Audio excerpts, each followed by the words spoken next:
and welcome to Spectrum News at 4. I am Janice Cobham, coming to you live from the beautiful hills of Ibiakuran. Let's take a look at the headlines.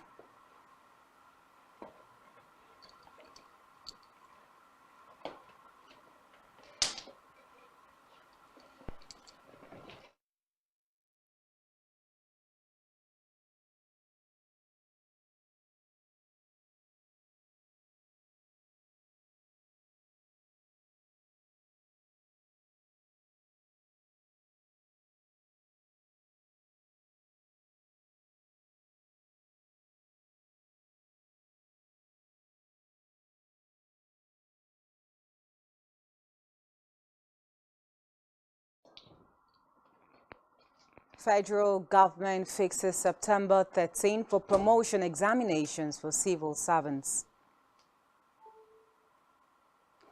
ASU President Osodo case says no lecturer has been paid since February. Plus, Russia accuses U.S. of direct role in Ukraine war.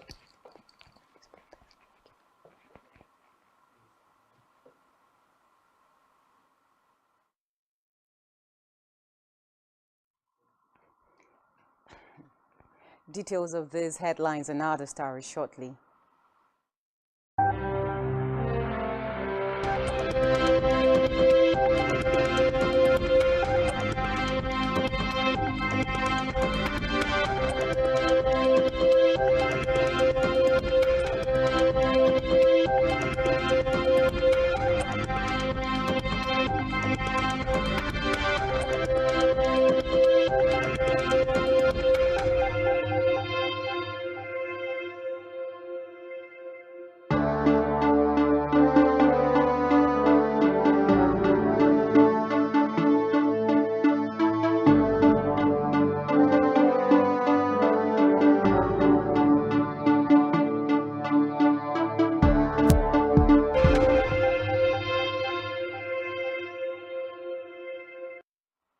Many thanks for joining us on the news at 4. We begin with a report that the Office of the Head of Civil Service of the Federation has set promotion examinations for junior officers in the civil service will commence on Tuesday, September 13 to Friday, September 16.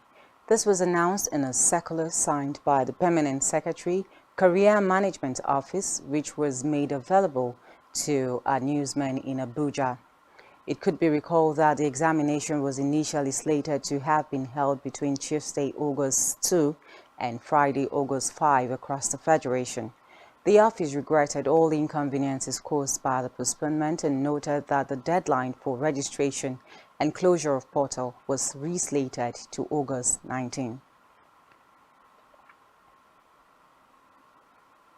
The federal government says it has not removed subsidies on the premium motor spirit, otherwise known as petrol. The Minister of State for Petroleum Resources, Temipura Silva, stated this while speaking with newsmen in Abuja during the Nigerian Midstream and Downstream Petroleum Regulatory Authority Stakeholders Consultation Forum on Regulations. The minister, who was reacting to the increase in pump price on petroleum by marketers from between 165 naira per litre to 218 naira per litre, depending on the area and state in the country, attributed the hike and irregularities to the marketers. He promised to talk to the authorities to ensure that the price was regulated, adding that a lot is being done to ensure the queues across the country end soon. Meanwhile, the Nigerian government has commenced review of the midstream and downstream petroleum regulations. Reports say the Nigerian Midstream and Downstream Petroleum Regulatory Authority is in charge of the policy change. Minister of State for Petroleum Resources, Temipura Silva, who gave an update at the authority's stakeholders consultation forum in Abuja, noted that 10 regulations had been shared with stakeholders for review and inputs. Silva confirmed that government was increasing engagement and interaction to issue regulations that would benefit all stakeholders, adding that the regulation would attract investments and create opportunities in the sector. And away from that now, Chief Executive Officer of the Nigerian Meteorological Agency, NIMET, Mansu Matazu, has warned Nigerians to get prepared for heavy rains that may wreak havoc across the country in the next 2 months. According to him, NIMET has issued several warnings pertaining to flooding and downpours for Nigerians to take precautions, but unfortunately, many refuse to take action against flooding. He observed that Nigerians were in the habit of dumping refuse in drainage channels and cutting down trees, which are the main causes of flooding, while calling on people living in flood-prone areas to evacuate immediately. Matazu said there was a global concern, especially as it relates to climate change, and asked Nigerians to take weather forecasts seriously. In another development, the acting Federal Road Safety Corps Corps Marshal Dauda Biyu has directed the 37 sector commanders across the nation to impound any vehicle without appropriate registration. Motorcycle without any appropriate registration. Biyu gave the directive in a statement issued in Abuja by the Corps Public Education Officer BC Kazim. The FRSC boss said the directive became necessary following the increasing number of unregistered motorcycles plying the roads, and directive would help to curb insecurity if captured motorcycles were in the national database.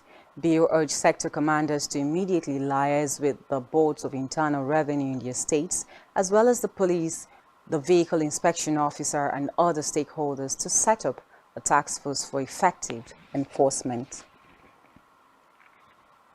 In aviation now, the Nigerian Civil Aviation Authority says some factors are affecting night travel operations. Director General of the authority, Captain Musa Nuhu, who spoke with newsmen, listed paucity of funds, poor infrastructure, and insecurity, citing and African Development Bank report. Nuhu noted that Nigeria would require more than 1.5 trillion naira to fix airports. He said airports planning to operate beyond dusk required large financial outlay and compliance with conditions for safe landing and takeoff of aircraft. The Independent National Electoral Commission (INEC) has alerted Nigerians to the existence of a fake online site and urged them to enroll for voter card registration. Refuting the site, the Commission stated that the site was not linked to the Commission and the link and portal is spurious and from a dubious source. It said INEC is the only body constitutionally and legally mandated to conduct the registration of persons qualified to vote in any election in Nigeria and to update and revise the register when the need arises. It reiterated that the Commission is solely responsible for organizing, undertaking and supervising national elections in the country and does not share this responsibility with anybody or organizations. The electoral umpire urged members of the public not to succumb to the antics of online scammers, adding that it has concluded a continuous voter registration exercise nationwide and does not need to open an additional site for portal for the purpose of registration of voters.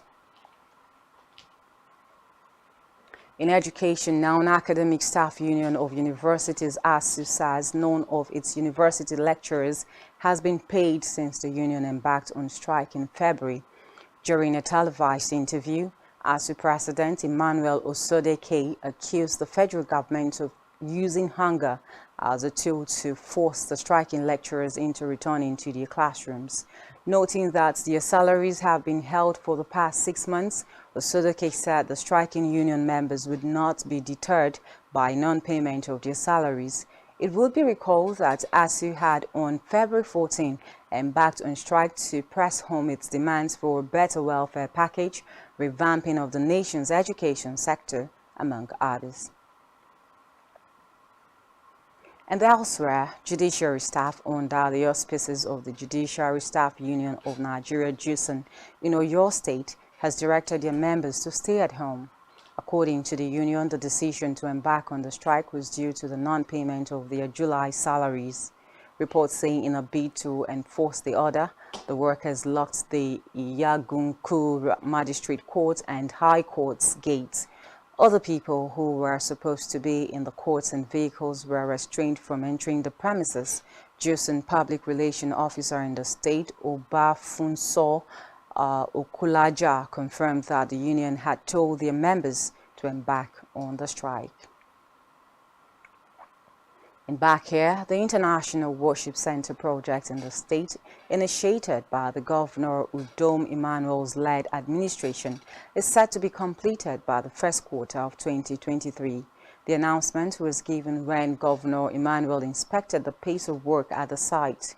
In his speech, an official of the construction firm, Georgian Fisher, who led the governor around the project site, said the facility has 5,000 seating capacity and noted that work was going on as planned and in line with specification.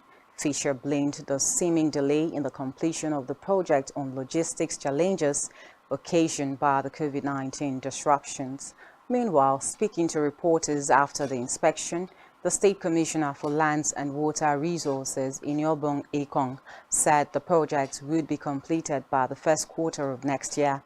Reports say that the governor was accompanied on the visit by some government officials. And still to come in the news, 19-year-old Laide wins silver for Nigeria at Commonwealth Games. To stay with us.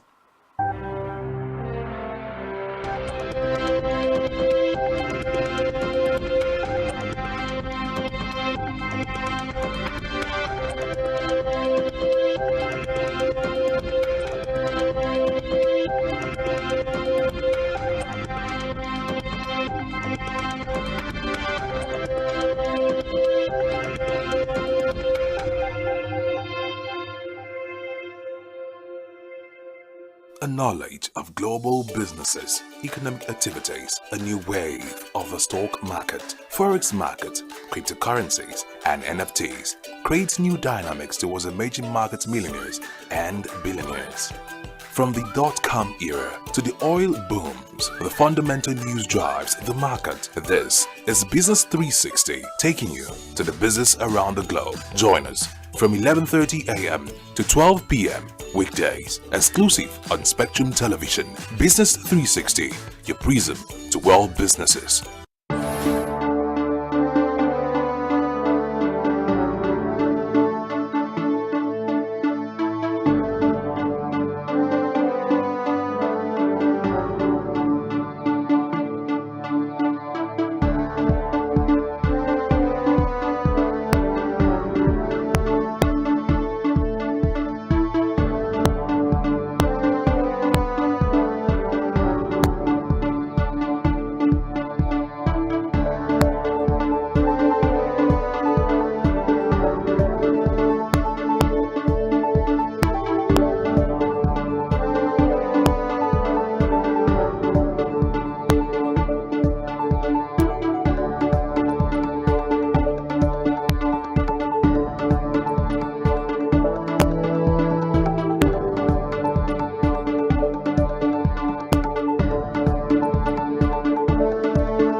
Many thanks for staying tuned now to the rest of our stories. Moving now to Africa, where Kenya's power utility firm, Kenya Power, has launched plans to build infrastructures that will enable the charging of electric vehicles countrywide. A 6-month trial phase is expected to start in September in the capital, Nairobi, before going to other major towns across the country in 2 years' time. The adoption of electric vehicles in Kenya has reportedly been low, partly because of lack of adequate charging stations for individuals and businesses. According to the Energy and Petroleum Regulatory Authority, only 350 out of an estimated 2.2 million registered vehicles in the country are electric. The government hopes to increase the shares of electric cars to reach 5% of all vehicles imports by 2025. And still in Africa, Senegal's presidential camp and the opposition are both insisting that they had won Sunday's paramilitary parliamentary elections in Senegal as the vote count continued. Head of the presidential coalition's list, Aminata Toure, won 30 departments out of 46. Reports say the win gave Toure a majority in the National Assembly. Meanwhile, the presidential election of 2024 are a test after the local elections of January, won by the opposition in major cities of the West African country known for its stability. On the foreign scene, Russia has accused the United States of direct involvement in the war in Ukraine for the first time. A spokesperson for Russia's Defense Ministry, Lieutenant General Igor Konashenkov, alleged that the U.S. was approving targets for American-made HIMARS artillery used by Ukraine's forces. According to Konashenkov, intercepted calls between Ukrainian officials had revealed the link. Russia had previously accused Washington of fighting a proxy war in Ukraine. And still on the foreign scene, the United States has killed Al-Qaeda's leader, Ayman Al-Zawahiri, in a drone strike. U.S. President Joe Biden confirmed this in a speech from the White House. Recall that Zawahiri, who just turned 71, had remained a visible international symbol of the group 11 years after the U.S. killed Osama bin Laden and had acted as Osama bin Laden's personal physician at some point. Reports say Zawahiri was sheltering in downtown Kabul to reunite with his family and was killed in what a senior administration official described as a precise tailored airstrike using 2 Hellfire missiles. Meanwhile, the drone strike was conducted after it was authorized by Biden following weeks of meetings with his cabinet and key advisors. In a separate development, U.S. authorities and Taiwanese government have said the U.S. House Speaker Nancy Pelosi would visit Taiwan as part of her tour of Asia despite warnings from China. The stop, which will be the first for a U.S. House Speaker in 25 years, is not currently on Pelosi's public itinerary and comes at a time when U.S.-China relations are already at a low point. The Taiwanese government has said Pelosi is expected to stay in Taiwan overnight, and the U.S. Defense Department officials are working around the clock to monitor any Chinese movement in the region and secure a plan to keep her safe. Recall that Pelosi arrived in Singapore yesterday for the first official stop of the Asia tour, where she met with the country's president and prime minister and other top officials. Today, Malaysia's state media, Bernama, confirmed that Pelosi and a congregational delegation had arrived in the country and were scheduled to meet with the Prime Minister and Parliament Speaker. On our business news, the Minister of Communications and Digital Economy, Isa Pantami, has rejected the imposition of 5% tax on the telecom sector. Pantami urged Nigerians to ask the various security agencies why people were still being kidnapped and ransom payments negotiated through the mobile phone, in spite of the strict regulations around subscriber identity model, SIM card registration, and mandatory linkage of SIM with a national identity number NIN. He was speaking in Lagos at the ongoing maiden edition of Nigeria Telecommunications Indigenous Content Expo 2022, organized by the Nigerian Office for Developing the Indigenous Telecom Sector, an agency domiciled in the Nigerian Communications Commission. The minister faulted the timing and process of imposing the tax on the industry, arguing that part of the responsibility of responsive government was not to increase the burdens on the neck of the citizens. Pantami, who faulted the lawmaking process that produced the tax, noted that it did not involve the chairman of the various communications committee in the National Assembly. He said the orders will work at the back end to ensure that the policy is not implemented. In health, the World Health Organization and the United Nations Children Fund have called on countries to step up efforts that promote breastfeeding, especially for the most vulnerable families living in emergency settings. The United Nations bodies made the call in a joint statement issued in commemoration of the World 2022 Breastfeeding Week with the theme Step Up for Breastfeeding, Educate and Support. The two bodies urged countries to allocate more resources to protect, promote and support breastfeeding policies and programs. The World Breastfeeding Week was reportedly created to generate public awareness and support for breastfeeding and is officially celebrated on 1st to 7th of August every year. And still in health, the Minister of Health, Dr. Osagie Hanire, says about 80,000 child deaths could be prevented annually when optimal breastfeeding is practiced. Hanire said the importance of exclusive breastfeeding could not be overemphasized, noting that it was the foundation of child survival, health, growth and development. Hanire, who stated this in a speech at the flag-off ceremony to mark the 2022 World Breastfeeding Week, stressed the benefits of breastfeeding to both mother and baby.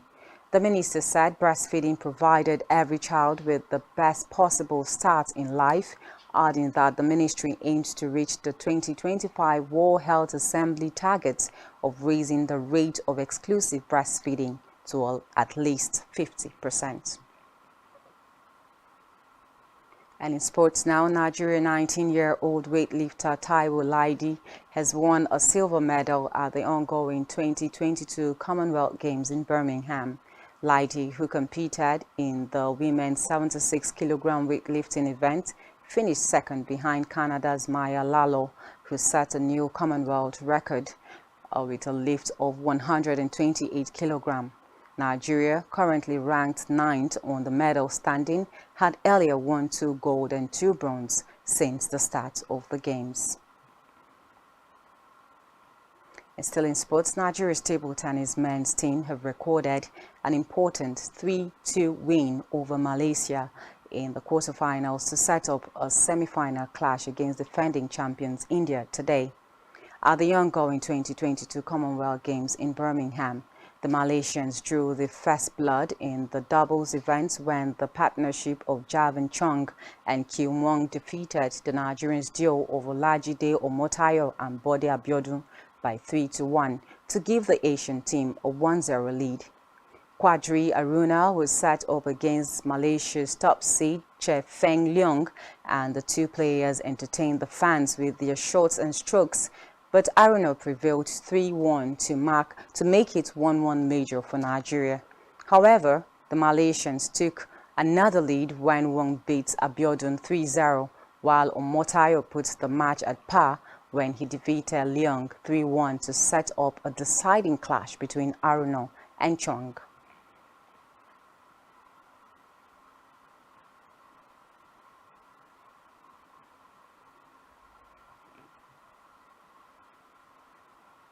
And on the entertainment scene, Big Brother Naija Season 7 housemate Hems has emerged the head of house for week 2 of the season.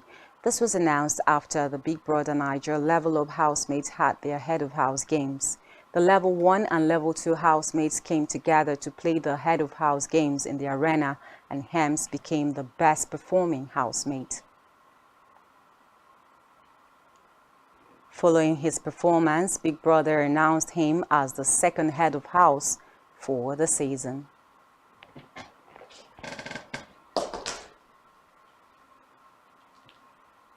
And that's all we have for you at this time. Do well to follow us on all our social media handles.